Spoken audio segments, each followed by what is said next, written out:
Hi there, Colin here from WooNinja. In this video, I'm going to chat through the various trigger options you have available within WooNinja funnels. When I started making funnels for Thinkific about 5 years ago, it was really complicated. You had to use Zapier, you had to use MailChimp, you had to put all these segments together. It was super complex and actually very costly because you had all this extra software. And that's why I built WooNinja funnels to really simplify that. And what I've done is I've distilled down all the triggers that I use every single day in all my courses and make them really easy to select and use. So if we just open up the funnel editor, I'm going to bring you through setting up a brand new funnel and just chat through some of the triggers that are available to you. So let's go ahead and start a new funnel. And you'll see the trigger action here. And this is one of the most important steps when you're setting up a funnel. Take a step back and think about your use case. What do you want to deliver to that student and when? So for example, here, the default is when a student signs up. And what that means is the student has created an account on Thinkific. It doesn't mean they bought a course. It doesn't mean they're enrolled in anything. They've just given you their name and email. This is a great place for a quick win.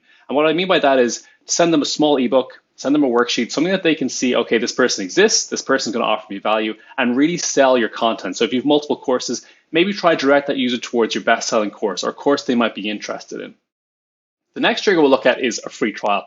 Free trials are a great way to really show a user what content you have available and to really give them an insight into what you're offering in terms of training. I highly recommend using free trials. However, there is a bit of a balance. Don't give away too much. You want to make sure that you're giving enough information the student can make a determination whether you're a good fit, but also you don't want to give away too much content that the value of your overall course is diminished. So a free trial is a great place maybe to give them part of your ebook, a couple of chapters, maybe some worksheets. So for example, you might send them a few worksheets that go along with all the content in your course. So therefore they can refer to the email, they can download a PDF, say for example, fill that out and work through your course content. And they're engaging both online, so they're not just watching something, but they're also doing something physical. So they're filling out a worksheet, or maybe they're sending something back to you. A great thing I've seen from a lot of course creators is to get a student's initial thoughts. Send them an email that says, hey, tell me what you thought of the course, write it down, and then you can have a discussion with that and base both your feedback in terms of where the course is going to be developed, and also maybe to sell that student a little bit more individually.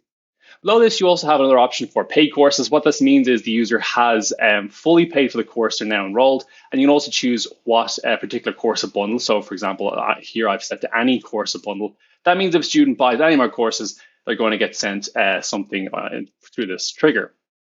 Now, what I tend to recommend here is this is where you're going to sell your full ebook. This is where you're going to sell all your content. It's safe to do so. The student has paid, they have committed to your course. This is a great place to welcome them. So in the email, maybe outline what the content you're sending them is, and also to give them that download link. And just a reminder, you can do that. You can set the email here. Don't forget to hit save. And you can also attach what you need to down here. Scrolling back up, there's also when a student completes the course. I really like the complete a course trigger. A lot of students finish the course and then that's it. They never get any communication from the course instructor. Not only is that terrible because they put all that effort in, they kind of leave a little bit empty-handed. So therefore, I tend to recommend when a student completes the course, make sure you send up congratulations, personalize this, thank them for taking part in it. And also in my particular instance, I like to send a career guidance because I teach development. I have some helpful links, just a PDF worksheet of how to grow their career as they move on from the course.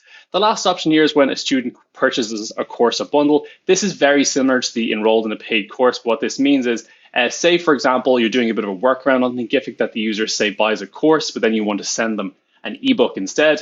A common workaround here is the course contains one lesson. And what this particular trigger will do is when they buy that particular course, you can send them content that way. It's a nice way to protect it. In terms of which one to use, I generally recommend using the enrolled in the paid course. The purchase of course of bundle is really a workaround that I've used in the past, but don't use quite extensively anymore.